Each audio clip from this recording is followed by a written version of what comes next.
to introduce to you Dr. Chippy Nalluri, and is a cardiology specialist with Heart Specialists of Sarasota. She completed her cardiology fellowship at Case Western Reserve University, relocated to Sarasota with her beautiful daughters in June of 2001. She specifically trained in all aspects of non-invasive cardiology, including three-dimensional echocardiography and CTA imaging. She is a board certified in cardiovascular diseases and nuclear cardiology. She manages all cardiovascular diseases, but prefers to focus her passion on managing the unique problem for women with heart disease, sharing with us today the notion that even heart disease can be reversed, a champion of empowering personal health. Ladies and gentlemen, please join me in welcoming Dr. Chippy Nalluri.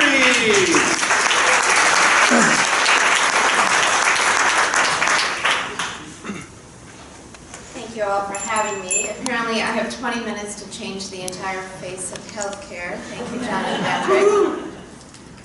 Okay, so we're going to talk about some really sobering statistics, and after that we're going to end on a really positive note, about just how you can die healthy. So, cardiovascular disease accounts for over 800,000 deaths in the U.S. That's approximately 1 of every 3 deaths in the U.S. 22,000 Americans are dying each day. That translates to 1 death every 40 seconds. So imagine how long we've been here, how many people have died thus far of heart disease. It claims more lives than all forms of cancer and chronic lung disease combined. Same statistic for stroke. Around 800,000 patients experience neurorecurrent strokes. It happens every 40 seconds, accounts for 1 out of every 20 deaths, and it kills a person every 4 minutes. So, why is this? And we're just focusing on just cardiovascular disease. We haven't hit on all the other disease of modern man, but why? Why is this disease burden so high in our country? What makes us so vulnerable? And the answer is, if we look at who we are, let's characterize us. 40% of adults have total cholesterol over 200, 12% greater than 240. Nearly 1 out of 3 adults have really high LDL cholesterol, the stuff that causes plaque. About half of us have high blood pressure.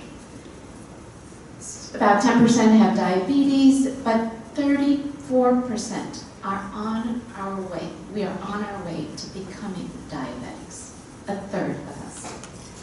1 out of 3 U.S. adults do not engage in physical activity. In high schoolers, so young kids who should be extremely active, only 27% meet the American Heart Association recommendation for 60 minutes of exercise a day. Prevalence of an ideal diet. Now this is really pathetic. Only 1.5% of adults meet the criteria of what we consider a healthy diet, and that number in children, 0.6%, which is why perhaps that 37.7% of us are obese. And where is all this disease burden costing us? Well, just heart disease, $200 billion. And that's projected to increase by 100% by 2030. And what if we look at our percentage of GDP? 17%, more than any nation in 2014.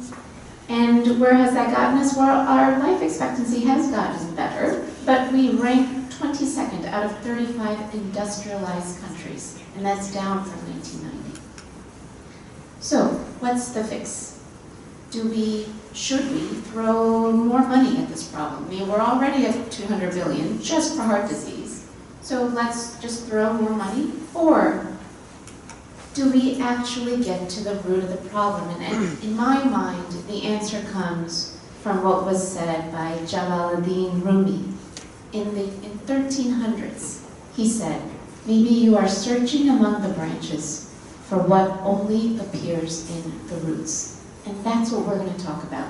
We're going to talk about the root causes of disease. And to look at that, we need to look at hard facts. We need to look at incredible studies that have been done that look at what causes disease. So this is an incredible study called the Inter-Heart Study that looked at patients that had a heart attack and said, "Oh, you had a heart attack. Tell us about you. Tell us about your makeup." And they did this study in over 27,000 patients in 52 countries. 52 countries, so across race, gender, culture, language. And 9 risk factors came out to be statistically significant. Smoking, cholesterol, diabetes, blood pressure, central obesity, lack of physical activity, alcohol, not eating your fruits and vegetables. Imagine, statistically significant.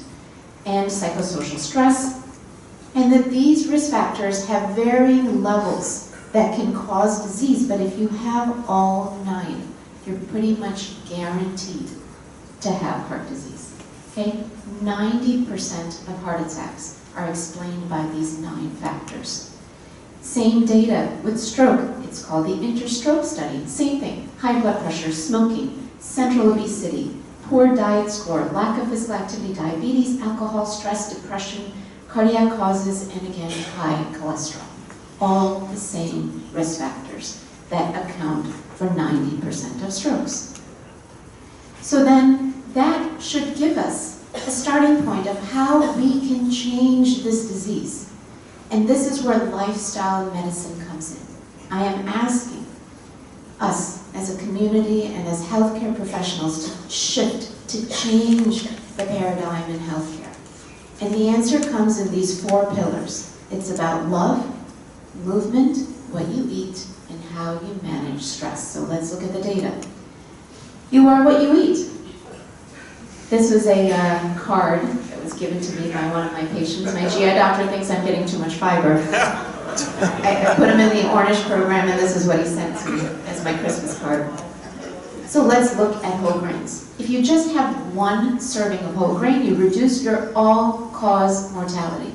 You reduce cardiovascular mortality, you increase it up to 3 servings, you're now resulting in a 15% reduction in total cancer mortality. Your resting metabolic rate increases, and your daily energy loss increases, resulting in close to 5.5 pounds per year of weight loss, just by adding whole grains to your diet. What about fruits and vegetables? It reduces your blood pressure, it reduces your blood sugar, it reduces the incidence of diabetes by 12%. Each serving per day reduces all-cause mortality, cardiovascular mortality, and cancer mortality. And was this done on, I don't know, 10 subjects, 100 subjects, 10,000 subjects? No, 2.1 million subjects. Okay, there's a direct association between fruit and vegetable intake and the risk of stroke. That didn't project very well, but it's about 32% and 11% for both ischemic and hemorrhagic stroke. Okay, and then this Japanese study, protection against stroke death just by eating fruits and vegetables, right? We're not saying go on a cholesterol medication, take an aspirin, take a blood pressure medication, take your metformin. We're just saying eat your fruits and vegetables. 28% protection against death from stroke. Another study reduced stroke mortality by 48% in those individuals with the highest quartile of fruit and vegetable intake. And why? There is a strong biologic basis for this. It is a rich source of potassium, magnesium, folate, fiber, antioxidants, to thereby reduce blood pressure, improve microvascular function, reduce cholesterol, and improve insulin resistance. So, what about the other spectrum? What if we look at animal protein? Each additional serving of processed meat is associated with a total mortality increase of 20%. Cancer mortality increases by 16%, and cardiovascular mortality by 21%. Again, very large epidemiologic studies. This is the health professional follow-up study, nurses' health study. These are very large studies. We have now over 800 studies linking animal protein to disease. Under the age of 65, those that got over 20% more of their calories from animal protein saw a 75% increase in premature death from all cause. 400% increase in death from cancer and type 2 diabetes. What if you replace dairy with vegetable fat and polyunsaturated fatty acids? You're going to reduce your cardiovascular heart disease risk by 24%, stroke risk by 25%, and this is an interesting data, I thought I'd throw this in there. Prostate cancer. Men that drink whole milk increases their prostate cancer mortality by 43%. Guys, nobody dies from prostate cancer, but you can. And the news here is that you can change, right? This You guys need to walk out of here saying, oh my God, I can change. I can change my health outlook. This is an incredible trial called the EPIC trial, looking at fiber intake. Almost 520,000 patients, ages 25 to 70. Follow-up of 4.5 years. If you increase your intake of fiber, you reduce colorectal cancer by 40%, liver cancer by 49%, you reduce breast cancer. And what about sugar? Those with 10 to about 25% of calories per day coming from added sugar, you're going to increase your cardiovascular mortality 30%. Higher than that, it increases by 175%. And this is a follow-up of 15 years. And it's consistent across age, sex, race, education, your body mass. So let's talk about movement. What does movement do for us? If you exercise, you're going to improve your triglyceride, your HDL levels, which is your good cholesterol. You're going to increase those levels. You're going to lower your blood pressure. You're going to improve your glucose, your insulin sensitivity. You're going to obviously reduce your body weight. And it actually decreases your inflammatory markers. Dramatic reduction, 59% reduction. You're going to improve endothelial function, enhance vagal tone, vascular remodeling, another 41% risk reduction just with movement. It lowers the risk of stroke by 27%, reduces the incidence of diabetes by 50%, can decrease depression. Look at this. It can decrease depression as effectively as taking Prozac or behavioral therapy. Muscle strength reduces mortality risk. It improves your processing speed, your memory, improves cognitive performance, again, improving your ability to process information. And this is a study that was done 55 to 80 individuals, ages 55 to 80. You increase your gray matter volume within the hippocampus and prefrontal cortex, and you reverse the so-called age-related loss in volume. I should go on a diet, but I'm afraid my brain will get thinner and I'll become more narrow-minded. So let's talk about mindfulness. Why is mindfulness one of the 4 pillars for improving your health? It's because of this. Stress. Chronic stress has been linked to risk of cardiovascular disease, reduced immune function, and tumor growth. Cancer. Studies have implicated 50 to 80% of illness has stress as an underlying factor. So, mindfulness. Be present. Without judgment. Set no goals. Be in a state of relaxed awareness.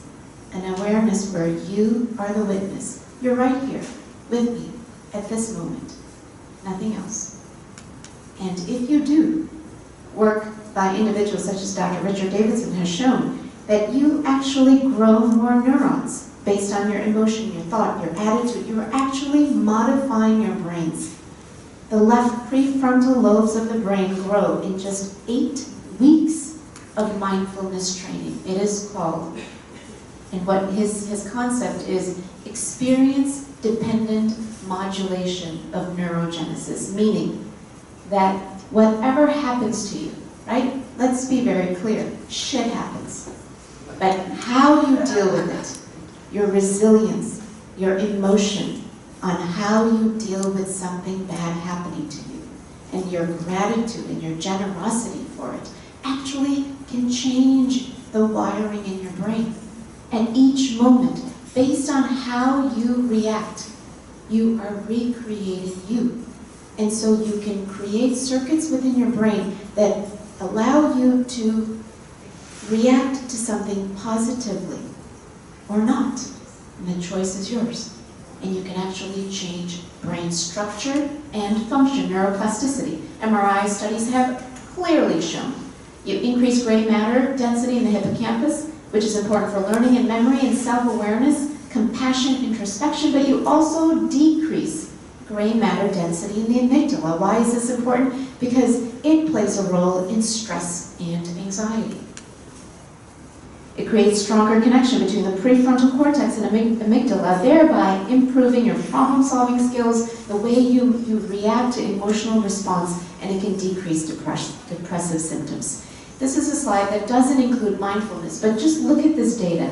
If you reduce your total cholesterol, your blood pressure, you stop smoking, you have ideal body weight, you improve your activity, you improve your diet, if you make just 6 changes, you decrease heart risk by 90 to 95%. Imagine what that number does for that 200 billion that we spend. So let's talk about the most important concept, I feel, love. Because people that suffering from loneliness and depression have 3 to 10 times higher risk of dying prematurely. And if you've had a heart attack and we fixed you, so you no longer have a blocked artery and you go home to an empty home 6 months after your heart attack, you're 4 times more likely to die. The impact of depression remains after control of a person's ejection fraction, or whether they've had previous heart attacks. Learn to love.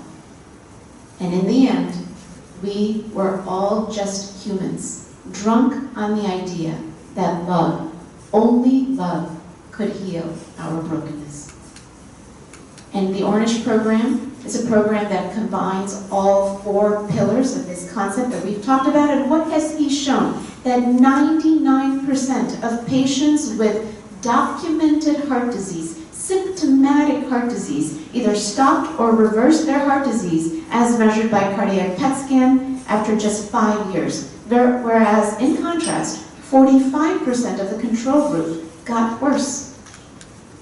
There was a 400% improvement in coronary blood flow, and that's shown by this slide. If you look, the dark area in the bottom is your heart muscle not getting blood. On this program that emphasizes love, movement, stress management, and diet, look at that dramatic improvement in blood flow. 77% that followed this program successfully avoided bypass surgery or a stent. These are people that told they needed heart surgery, and they said, no, I'm going to go eat a blueberry and meditate. And I want to end on this note, that I have a challenge to all of you that find this community so important. My challenge is, make our community one of the healthiest in this country, if not the world. Look at where we live. We have the power. And what we have created at Sarasota Memorial, which, by the way, Sarasota Memorial is the only place in all of Florida to offer the Ornish Program. And now I have created this research, which is a project which is now in its pilot. It's called Renew, Restore, and Empower through Nutrition, Exercise, and Wellness. We are hoping to roll this out to the entire community, where we focus on wellness to fundamentally change your health. Thank you.